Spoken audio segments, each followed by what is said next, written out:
रोज़े महशर शफात को जब आएंगे, आप कुरान के हाफिज से फरमाएंगे, तेरा हस्बो नसब जिस घराने से हो वो घराना मेरे पीछे पीछे चले। दिल भाई, ये शेर इसी जमीन पे पढ़ने वाला शेर था। मैं जब शाम में यहाँ पहुंचा तो एक साहब मुझे बताने लगे कि इरशाद भाई, भीरा के अंदर 90% घरानों में हाफिज कुरान पाए जाते। क्या बात है। तो मुझे बड़ी खुशी हुई, मुझे बहुत अच्छा लगा। और ये शेर जो आपने पढ़ा है, एक बच्चा अगर आपकी बस्ती में कोई गली में एक हाफिज कुरान हो जाए तो पूरी गली को अल्लाह पाक उसकी बरकतें अता करता है।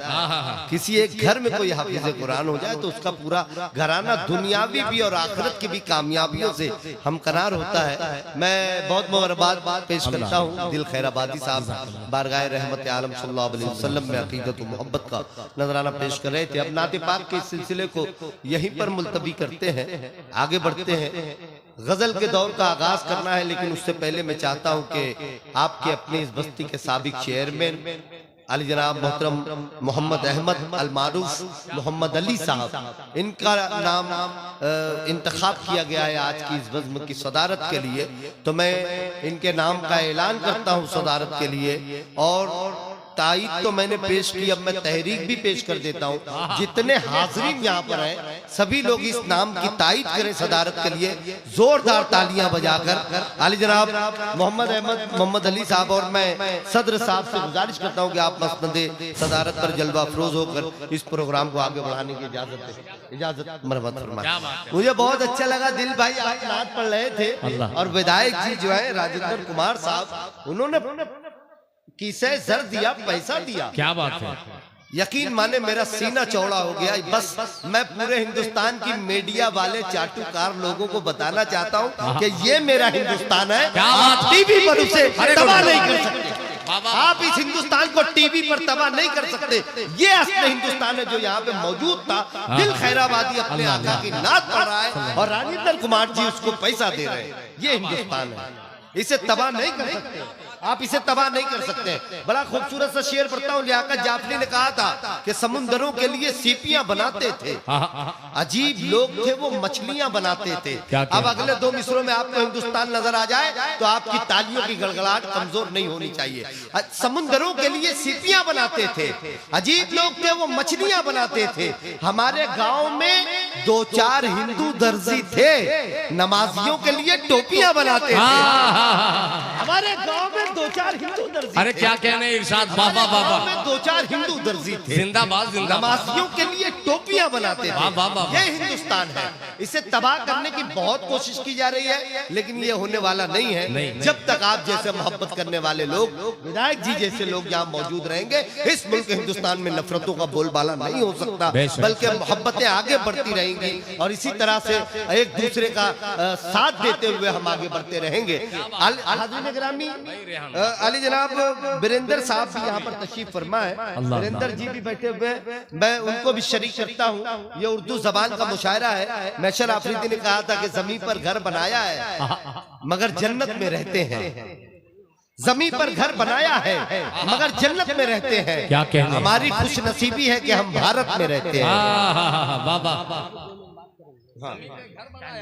जी जी, जमीन पर घर बनाया है मगर जन्नत में रहते हैं, हमारी खुश नसीबी है कि हम भारत में रहते हैं। हाज़िर गिरामी, मैं चाहता हूं कि अगर विधायक जी अली जनाब राजेंद्र कुमार साहब यहाँ पर बैठे हैं तो वो इस माइक पर आए और अपने जज्बात का इजहार करें, ताकि ये जो कैमरे लगे हुए हैं हम बता सकें कि भीरा के अंदर आज भी मोहब्बतें जिंदा हैं और मोहब्बतों को जिंदा रखने वाले लोग सांसें लेते हैं। जो इस मुल्क की नफरतों वाली तस्वीर बनाई जा रही है, हम उसके मुंह पर जन्नाटेदार तमाचा मारने के लिए विधायक जी से मैं गुजारिश करता हूं कि आप यहाँ तशरीफ लाएं और आप जोरदार तालियों से उनका इस्तेमाल करें, वो अपने ख्यालात का इजहार करने के लिए माइक पर तशरीफ लाएं।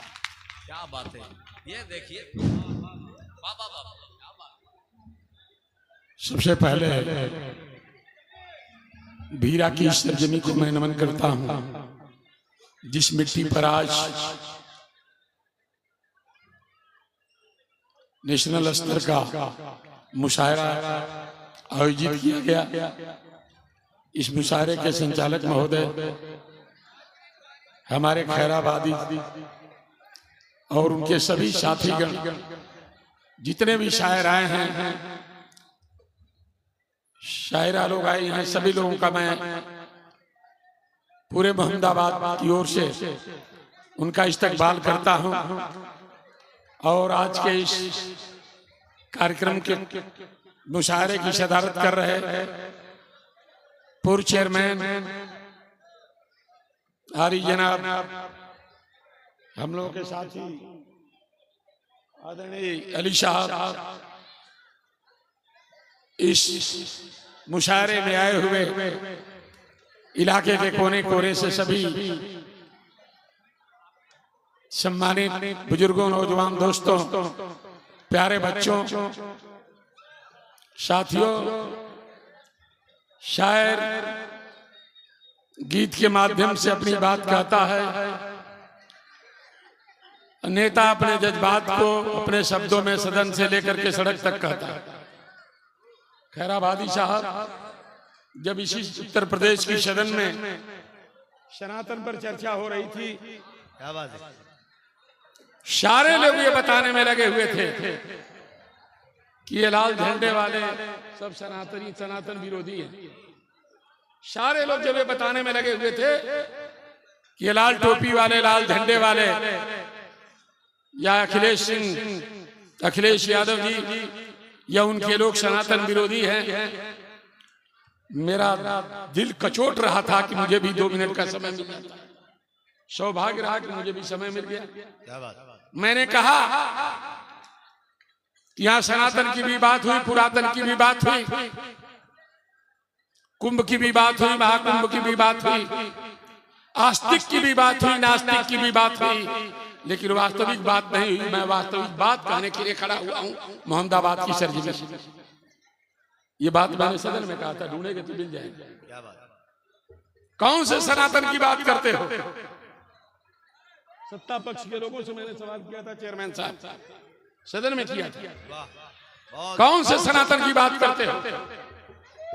किसी सनातन धर्म में हम लोग एक ऐसे वर्ग विशेष में पैदा हुए जिनको इसी देश में तालाब में पानी नहीं पीने दिया गया। कहां चला गया था तुम्हारा सनातन? तुम्हारी इंसानियत कहां चली गई थी? कहां मानवता चली गई थी? कौन से सनातन की बात करते हो? शर्म के मारे सबके चेहरे झुक गए, कोई नीचे से मुड़ी ऊपर उठाकर देखने की हिम्मत नहीं कर रहा। बहुत अच्छे विधायक जी, वाह वाह। तो मैं वो आपका साथी। क्या बात। पहली बार भी जब मुझे खड़ा होने का मौका मिला था तो सबसे पहले जितनी मजबूती के साथ मैं बुनकर भाइयों के मसाइल को उठाया था। शायद कोई मुस्लिम नेता या कोई अन्य नेता, चाहे हमारे दल का हो या अन्य हो, किसी ने हिम्मत नहीं जुटाई कि हम मुसलमानों के मसाइल पर या बुनकर भाइयों के मसाइल पर अपनी बात कह दें। लेकिन मैंने पूरी मजबूती से बात की। क्या बात, वाह। मेरी इच्छा है, मेरा दिल कह रहा है कि मैं इतने बड़े बड़े शायर लोग हैं, अभी तो घर वालों को सुना, क्या बात। परदेसी भाइयों को मैं सुन नहीं पा रहा हूँ, क्षमा चाहूंगा जी, क्योंकि मुझे सुबह कहीं जाना है। रात भर का मैं जगह हूँ, एक शादी थी परिवार में, लेकिन साथियों का निवेदन था कि आना है। मैं आप लोगों की मोहब्बत में चला आया आप लोगों को सलाम अर्ज करने के लिए, इसलिए। लेकिन आइंदा जब कभी भी आपका प्रोग्राम होगा, चेयरमैन साहब और साथी लोग और कभी साहबान लोग, तो मैं पूरी रात बैठ करके आपके प्रोग्राम को सुनूंगा और कोशिश करूंगा आपके हौसला अफजाई करने की भी कहें, मैं कोशिश करूंगा। इसलिए मुझे अगले कार्यक्रम में जाना है, आज नहीं बल्कि सुबह में ही जाना है। इसलिए मैं इन चंद अल्फाजों के साथ आपसे रजा लेता हूं, गुजारिश करता हूं कि मुझे जाने की इजाजत दें। बहुत बहुत शुक्रिया, धन्यवाद, और आयोजक साथियों का बहुत बहुत धन्यवाद। सलाम।